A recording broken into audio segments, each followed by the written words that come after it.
Professor, are we ready? All right. First of all, welcome to our guests in the back. My name is Michael.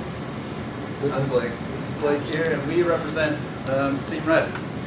I was going to start off the presentation by asking you guys to look around the room and tell me what you saw, but to save on time, I'll just go ahead and tell you, because you already know what the presentation is going to be over. In this class, we have 7 women, as I counted, out of about 30 plus people. Now, this is the business school. This is a male-dominated degree here at Western, so of course there's going to be more men. However, you look at the demographics, you ask any of the students on campus, this is a male-dominated school. And that's a problem for Western's brand. So I'm going to pass it on to Blake here, who's going to give some tactics that Team Red came up with on how to bring women to Western. Yeah, so I'm going to explain some of the tactics, and then Michael's going to go back into how these tactics can be useful to Western. The first thing that we want to make is just a community that is welcome and safe for women that come into our environment and feel welcomed around the Gunnison Valley. And our first steps, we were thinking of doing that, is maybe opening our eyes to some form of sorority or something like that, because there are many different kinds. I'm sure there's either a business one or some version that's outdoorsy or could fit to the Western demographic.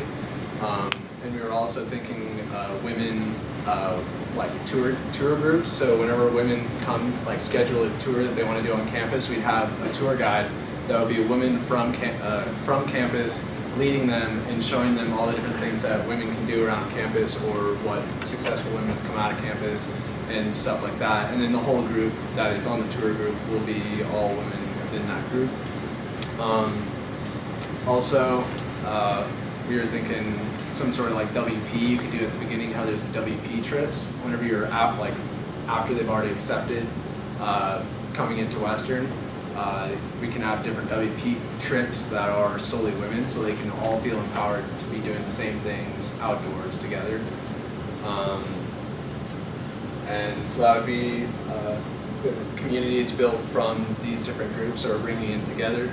And retention comes along with community. Retention goes in with recruitment and community, because if you have good recruitment, which is bringing them in and making them feel welcome and having these groups of women together,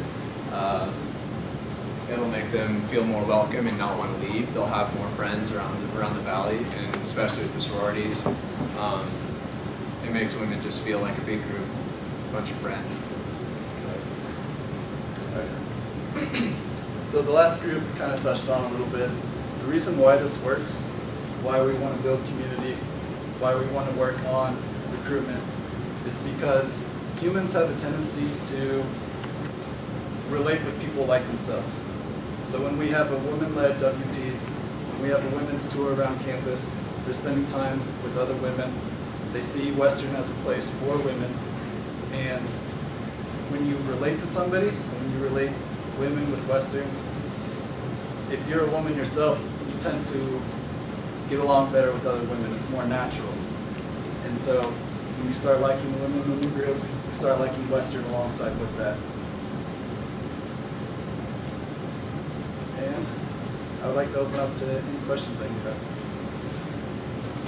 You guys retention up there, do you know between with men and women who this retention rate is higher? Sorry, can you repeat that?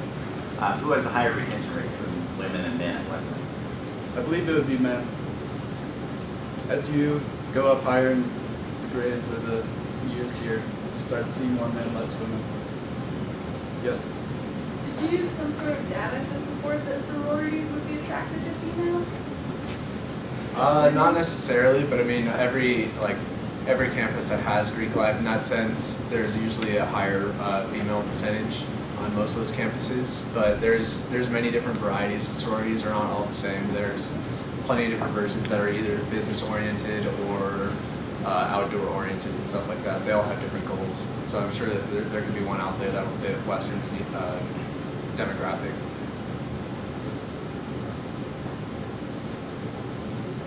We would just, do you have a question? Yeah. Some sororities do have a horrendous reputation. How do we use sororities then as a positive influence. I think one of the reasons we don't have fraternities and sororities here on campus is they can be problematic. And we want, or are we at risk of attracting the wrong kind of woman with a sorority? Is that a possibility, or what are you guys talking about here? Yeah, it could be a possibility, but like I said, there's a bunch of different, they all have different missions and goals, and we're the ones accepting which ones can come into campus or not. It's not like they can just come out of nowhere and start themselves up. So I'd say we could let at least one in, and not, I mean, I'm not saying bring in like a ton, just maybe whichever one fits our demographic the best, and that could be the only one on campus for now. And monitor what they're doing, make sure they're not doing anything out of this world. Okay, now I'm going to push this point. If I know guys at all, if we're allowing a sorority on campus, I'm willing to bet dollars to donuts there's some guys that are going to say, well, now you got to let on a fraternity. Hmm? We do have one, the Pi Sigma Epsilon. Mm-hmm. That's a fraternity. It's co-ed though. Yeah. I mean, yeah, I think when you hear the word sorority, you're thinking like a sorority house on Creek Row. But we have, as Blake is, I think is trying to say, we have business, per se, Creek Life. What's it called? Business fraternity. Yeah, what's the, Pi Sigma Epsilon. right. It's just this group to create community. It's not particularly a house on Creek Row.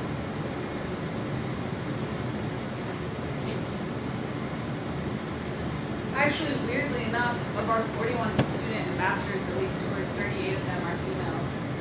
So we actually have a harder time attracting males to give our tours than we do females at Western.